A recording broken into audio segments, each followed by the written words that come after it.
ठारो शाह से खबर शामिल करेंगे। रिपोर्टर अहमद अली की नौशेरा फरोज के शहर ठारो शाह सब डिवीजन वाबडा की हद में मुख्तलिफ गाँव में गैर कानूनी कुंडा सिस्टम के खिलाफ सख्त ऑपरेशन जारी।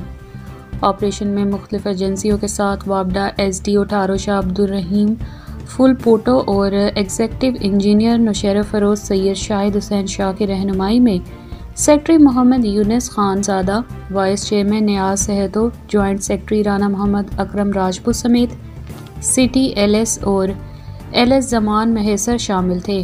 गांव तगियो सोलंगी समेत दीगर गांवों में सख्त ऑपरेशन हुए, जिसमें से नॉन पेमेंट कनेक्शन मुनक़ता किए गए और साथ साथ ट्रांसफार्मर भी काटे गए।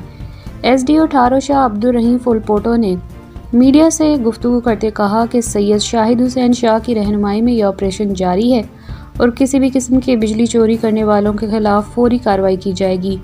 इसलिए मुख्तलिफ कानून नाफिज करने वाले अदारे भी हमारे साथ हैं, लेकिन आवाम से पुरजोर अपील है कि फौरी बकाया पेमेंट करें, बसूरत देगर उनके खिलाफ फौरी कानूनी कार्रवाई की जाएगी।